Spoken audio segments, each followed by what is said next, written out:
The massive research vessel Nexus 7 dropped out of hyperspace with all the grace of a drunken space whale, causing Chief Researcher Kaxlor to spill his third cup of stimulant juice across his pristine white uniform. "By the 7 moons of Centauri," he muttered, dabbing at the spreading stain with a sanitized cloth. "Naira, status report on this backwater mud ball." His assistant, a tall, willowy figure with iridescent scales and far too much enthusiasm for someone working third shift, practically bounced over to the main console. "Oh, you're going to love this, Chief. The preliminary scans are simply fascinating." Naira chirped, her head frills vibrating with excitement. "The planet's biodiversity index is off the charts. We're detecting over 8 million distinct species." Kaxlor's secondary eyes narrowed while his primary pair focused on the holographic display. 8 million species? That couldn't be right. Most civilized planets had long since streamlined their ecosystems to only the most efficient and necessary life forms. "Run the scans again," he ordered, "and this time calibrate for actual sentient life instead of every mindless organism that happens to move." Already did. 3 times Naira's fingers danced across the biometrics panel, bringing up a dizzying array of life sign readings. And here's the truly bizarre part: the dominant species. These humans, they've apparently taken to living alongside numerous other creatures. Voluntarily. Preposterous, Kaxlor scoffed, his cranial ridges flushing a deep purple with academic indignation. No advanced species would willingly share their dwellings with lower life forms. The very idea violates basic principles of civilized development. The main screen filled with surveillance footage from their orbital probes, showing scenes that made Kaxlor's exoskeleton crawl. Humans walking beside 4-legged predators, small furry creatures perched on their shoulders, scaled reptilians being hand-fed. It was madness. According to the cultural database, Naira continued, barely containing her excitement. "They call these cohabiting creatures pets." She pronounced the alien word carefully, as if it might bite. "Pets," Kaxlor repeated, the unfamiliar term making his mandibles twitch. He straightened his still damp uniform and made a decision. "Well, clearly these humans are even more primitive than our initial assessment suggested. If they haven't even figured out proper species segregation, they're practically begging for more advanced civilizations to step in and help." He gestured to the landing site coordinates glowing on the display. "Prepare the collection pods and behavioral modification units. We'll start with a small sampling of these pets and show the humans how proper species management should be conducted." As the Nexus 7 began its descent through Earth's atmosphere, Kaxlor allowed himself a small feeling of satisfaction. This would be the easiest research mission of his career: gather some simple creatures, demonstrate superior alien technology, and add another successfully uplifted planet to his already impressive resume. He had absolutely no idea how wrong he was. The Nexus 7's stealth systems hummed quietly as it settled into the middle of what their scans identified as a typical human residential zone. Palm trees swayed in the gentle night breeze, and crickets chirped their endless symphony, though to Kaxlor, it all sounded like unnecessary biological noise. "Target acquired," Naira whispered, pointing to a modest pink house with white trim. "Bioscans show 1 human female and 1 small quadrupedal life form inside. Perfect for our first collection." Kaxlor adjusted his specimen containment field generator with practiced precision. "Remember the protocol. We observe first, then collect. No unnecessary interaction with the primitive species." They crept toward the house, their chameleonic suits blending perfectly with the shadows. Through the window, they could see an elderly human female, later identified as Mrs. Rodriguez, sitting in a comfortable chair, knitting what appeared to be a horrifically colorful sweater. And there, curled up on a nearby cushion, was their target. "Look at how docile it is," Kaxlor remarked, his scientific curiosity piqued. "Clearly some sort of genetically modified ornamental creature. Note the small size, the soft fur, the peaceful demeanor. According to the database, it's called a cat," Naira supplied helpfully. "Specifically, a Persian cat. They're apparently kept for companionship." She said the last word as if she wasn't quite sure she was translating it correctly. Mrs. Rodriguez stood up, stretching. "Time for bed, Mr. Snugglesworth. Don't stay up too late chasing shadows." She shuffled off toward her bedroom, leaving the cat alone in the living room. Perfect timing. Kaxlor activated his containment field. "This will be the easiest specimen collection of my career." The moment the containment field touched Mr. Snugglesworth, several things happened in rapid succession. First, the supposedly peaceful creature transformed into something that seemed to consist entirely of claws, teeth, and righteous fury. The containment field, calibrated for standard Earth wildlife, shattered like cheap glass. Second, Mr. Snugglesworth demonstrated an apparently physics-defying ability to be everywhere at once, leaving what felt like hundreds of scratches across Kaxlor's exoskeleton in the span of microseconds. Help. Naira. Deploy the backup YEOWCH. Kaxlor's plea turned into a most undignified shriek as Mr. Snugglesworth discovered that alien cranial ridges made excellent scratching posts. Naira tried to help, activating her neural pacification beam. The cat not only ignored it completely but seemed to take personal offense at the attempt. It launched itself at her face with the force of a small missile, sending her stumbling backward through Mrs. Rodriguez's prized petunias. Bad kitty. What's all that racket out there? Mrs. Rodriguez's voice called from inside. In a panic, Kaxlor activated his emergency teleport beacon. The system, designed for single-person transport, struggled to account for the fury-powered feline still attached to his head. They materialized back in the ship's containment lab, where Mr. Snugglesworth proceeded to demonstrate exactly why cats had once been worshipped as gods in ancient Egypt. 3 hours, 2 demolished research stations, 1 shredded uniform, and countless scratches later, they finally managed to teleport the cat back to its home. Mr. Snugglesworth simply landed on his cushion, began grooming himself, and looked for all the world like butter wouldn't melt in his mouth. Back on the ship, Kaxlor sat in the medical bay, covered in healing gel and wounded pride, dictating his first field report: specimen type Felis catus, status extremely dangerous.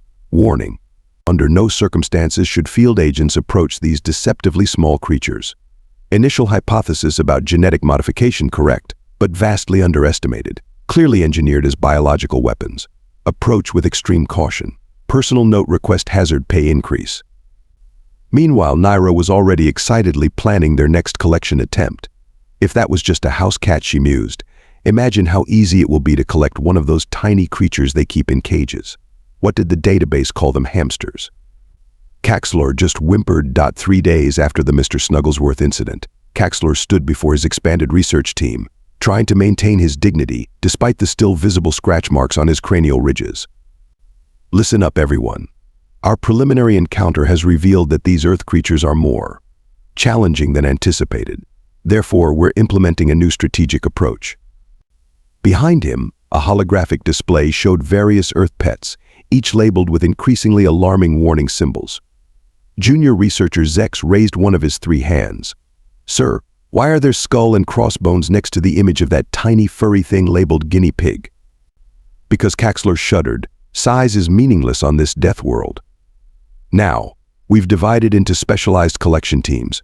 Team Alpha will focus on what humans call fish tanks. Easy targets, declared senior researcher Mira, her bioluminescent spots glowing with confidence. They're literally trapped in water containers. 20 minutes later, Mira's team scrambled back to the ship, soaking wet and slightly electrocuted. The electric eel, she reported through chattering mandibles, is decidedly not a type of sea snake, and goldfish tanks should be approached with extreme caution. Also, something called a plecostomus ate my favorite data pad. Team Beta didn't fare much better with their assigned targets, small caged birds. They looked so peaceful, sobbed researcher Vax, picking fragments of millet from his sensory tentacles.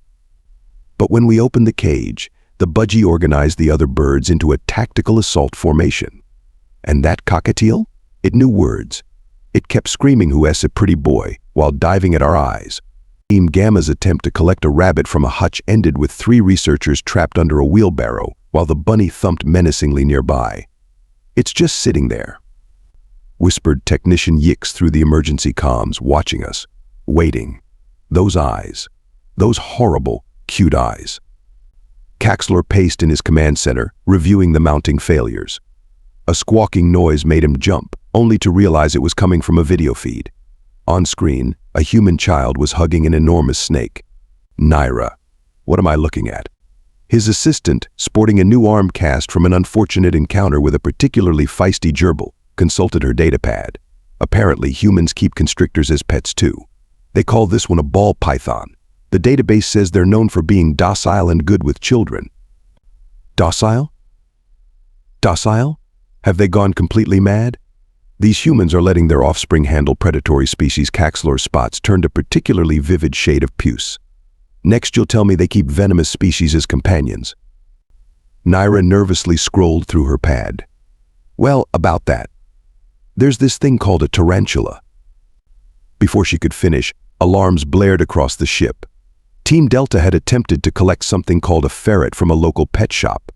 The resulting chaos had somehow led to every cage in the store being opened.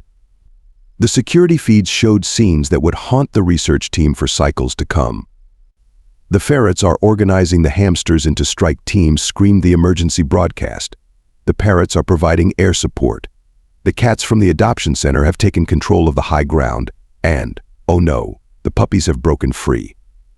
Kaxlor watched in horror as his highly trained team of xenobiologists was overwhelmed by what the humans considered suitable companion animals. A group of master's degree holders was currently cornered by something called a chihuahua, while a bearded dragon had claimed ownership of their most expensive research equipment, daring anyone to try and take it back. I don't understand, he muttered, reviewing the footage. The humans treat these creatures like family. They share their dwellings, their food, their sleeping areas. There's footage of them celebrating their pets' birthdays. How do they survive? On one screen, a human grandmother was peacefully napping with a cat on her lap and a large dog at her feet. On another, his team was fleeing in terror from those same species. Could it be? Naira suggested, ducking as something small and furry shot past her head, trailing research papers, that the creatures actually like the humans. Kaxlor opened his mouth to dismiss such an unscientific notion, only to be interrupted by an urgent message from Team Epsilon. Sir, we've located a promising new target, something called a pocket pet, a hamster. It's literally sleeping in a tiny plastic ball. This one can't possibly go wrong. The chief researcher felt a deep sense of foreboding. Wait, don't, but it was too late. Team Epsilon had already begun their approach, blissfully unaware they were about to learn why hamster wheels made for excellent combat training. Junior researcher Plex had always prided himself on his attention to detail. His 3 hearts beat confidently as he approached the human dwelling, specially designed containment unit humming softly. The target, one small hamster, sleeping peacefully in its exercise ball. Finally, an easy specimen to collect. Beginning capture sequence, he whispered into his data recorder. Subject appears to be approximately 15 centimeters in length, displaying no signs of the infamous Earth creature aggression we've encountered thus far. Perhaps previous teams simply lacked my refined approach. The hamster, a golden-furred specimen named Captain Fuzzykins, according to the human child's careful label, rolled gently against the containment field. The ball popped open with a soft click. That's when everything went wrong. Captain Fuzzykins was not, as it turned out, actually sleeping. The hamster had been practicing, training, preparing. Years of running in wheels had given it the speed and agility of a furry ninja, while the exercise ball had taught it everything it needed to know about spatial awareness and tactical positioning. Such a tiny mouth, these were Plex's last coherent words before Captain Fuzzykins demonstrated exactly how much damage those tiny teeth could do to alien research equipment. The hamster moved like a golden blur, somehow managing to be everywhere and nowhere at once. It chewed through 3 power cables, short-circuited the containment field generator, and turned Plex's carefully organized sample collection kit into a makeshift assault course. Request immediate backup, Plex screamed into his communicator. Subject is displaying unprecedented levels of ouch. It's in my uniform. How did it get in my uniform? Backup arrived in the form of senior researchers Kix and Knox, only to find Plex spinning in circles, trying to reach a suspicious bulge traveling up his back. Hold still, Kix ordered, taking aim with a neural pacifier. I almost have a clear shot. Captain Fuzzykins chose that exact moment to emerge from Plex's collar, launching itself through the air with the grace of an Olympic gymnast. The neural pulse missed completely, instead hitting Plex, who collapsed in a heap of twitching limbs and wounded pride. Where did it go? Knox demanded, scanning the room with increasing panic. A tiny squeak from above was their only warning. The hamster had somehow scaled the curtains and was now performing what could only be described as a tactical drop attack. It bounced off Kix's head, ricocheted off a lamp, and disappeared into the house's ventilation system. Do not let it reach the lower levels. Plex had recovered enough to shout. If it gets into the walls, we'll never, oh no. The sound of tiny paws in the walls surrounded them, accompanied by the occasional menacing squeak. They were being hunted. 2 hours later, a traumatized research team huddled in their ship's medical bay. Plex rocked back and forth, mumbling about the tiny feet. The endless tiny feet. Kix was treating a series of surprisingly geometric bite marks, while Knox had submitted transfer paperwork to the Galactic Deep Space Research Division, citing irreconcilable differences with Earth fauna. Kaxlor added another warning label to the Earth species database: Christus, common name hamster. Threat level extreme. Notes: do not be fooled by size, apparent cuteness, or perceived harmlessness. These creatures possess combat capabilities that defy both physics and logic. Approach under no circumstances. Additional note: they can and will find a way into your walls. In the house below, Captain Fuzzykins returned to its ball, accepted a treat from its young human, and began planning for the next invasion. Despite mounting casualties and rapidly depleting medical supplies, Kaxlor refused to admit defeat. Standing before his increasingly nervous research team, he unveiled his master plan. The mistake, he declared, pointing to the holographic display of the local dog park, was targeting individual specimens. Today, we launch Operation Mass Collection.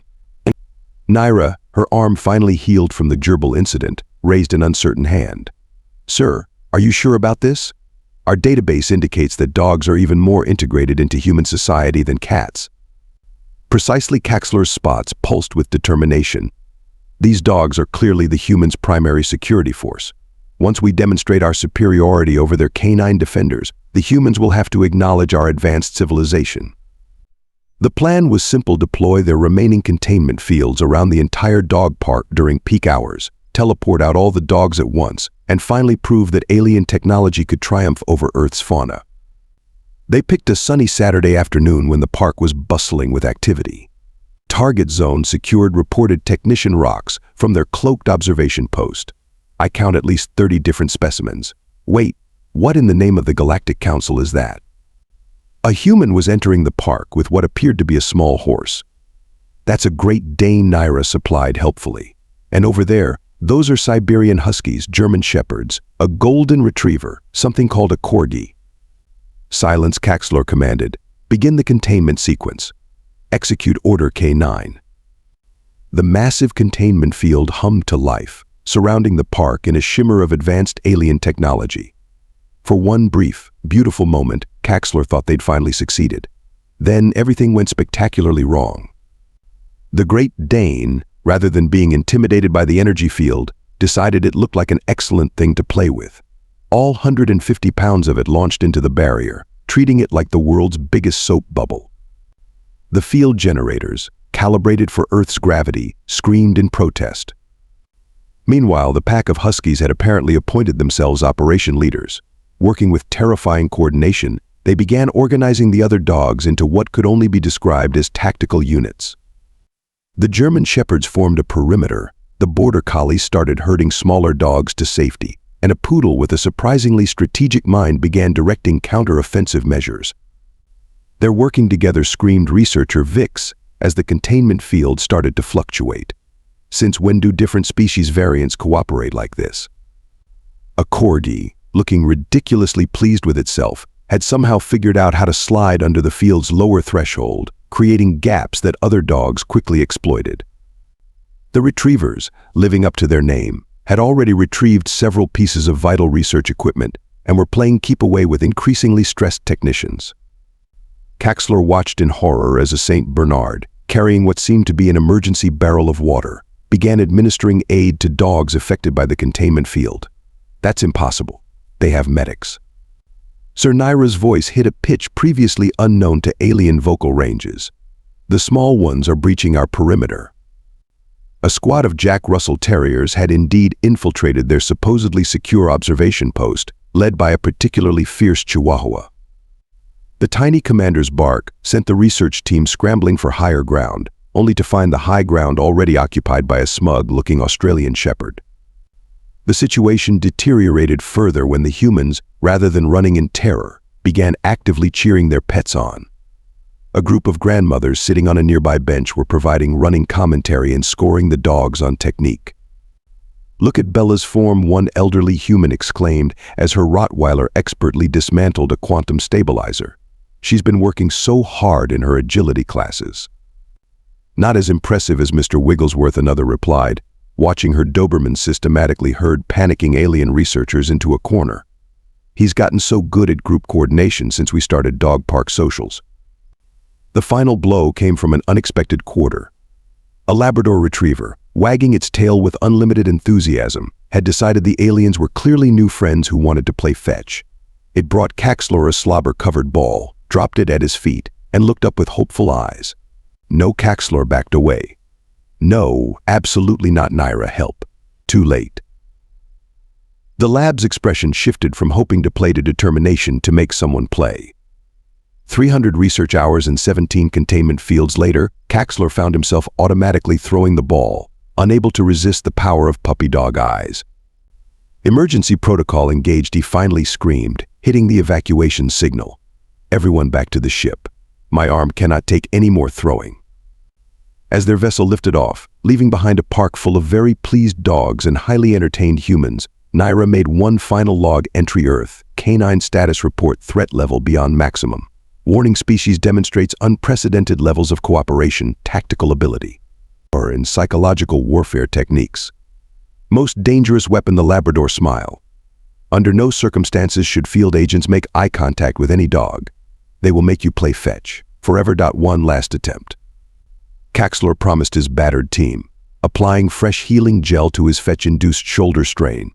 "Our scans show a single elderly human female with one small avian creature. After this, we can retreat with at least one specimen for study." The target was Mrs. Thompson's modest suburban home, specifically her sunroom, where she kept her beloved African Grey Parrot, Professor Beaks. The research team, now down to Kaxlor, Naira, and 2 brave volunteers, approached with unprecedented caution. "Life signs indicate the human is asleep in another room," Naira whispered, checking her scanner. "The bird appears to be in a standard containment grid. Earth designation bird cage." Through the window, they could see Professor Beaks perched quietly, head tucked under one wing. The cage door was secured with what their advanced technology identified as a simple mechanical lock. Finally, Kaxlor breathed, carefully disabling the home's security system. A straightforward extraction. They should have known better. The moment they entered the sunroom, Professor Beaks raised his head and spoke in perfect imitation of Mrs. Thompson's voice, "Who wants a cookie?" Kaxlor froze. Did that avian just? Intruder alert. Intruder alert. The parrot switched to a perfect police siren wail, complete with flashing emergency lights imitation. "Backup requested at 326 Maple Street." "Contain it quickly," Kaxlor hissed, fumbling with his neural suppressor. Professor Beaks tilted his head, eyes gleaming with intelligent mischief. Then, in rapid succession, he began cycling through his extensive vocabulary. "Hello. Would you like to hear about our Lord and Savior? Your car warranty is about to expire. We have been trying to reach you about your spaceship's extended warranty. Sugar-free gummy bears. Side effects include." The psychological assault was relentless. For every step the aliens took forward, Professor Beaks had another verbal weapon ready. "Baby shark do do do do do do do. This is the song that never ends. Yes, it goes on and on, my friends. Hi, welcome to Chili's." Naira covered her auditory sensors in distress. "Make it stop. How does it know all these things?" But Professor Beaks was just warming up. The parrot switched to perfect imitations of various phone notification sounds, causing the aliens to compulsively check their communication devices every few seconds. Then came the finishing move, a spot-on impression of the Windows error sound, followed by "Your system has encountered a fatal error. Would you like to restart?" Kaxlor, already traumatized by weeks of failed pet encounters, finally snapped. "My system cannot handle a restart at this time," he wailed, curling into a fetal position. "You've got mail," Professor Beaks announced triumphantly, following it with a flawless rendition of the entire Macarena. The final straw came when Mrs. Thompson's voice called out from the bedroom, "Professor Beaks, is someone there?" The parrot looked directly at the aliens and spoke in a perfect imitation of Kaxlor's own voice. Abort mission. Retreat. Earth creatures too powerful. That did it. The research team fled, leaving behind their equipment and what remained of their sanity. Professor Beaks watched them go, then settled back on his perch, quietly humming "Never Gonna Give You Up" to himself.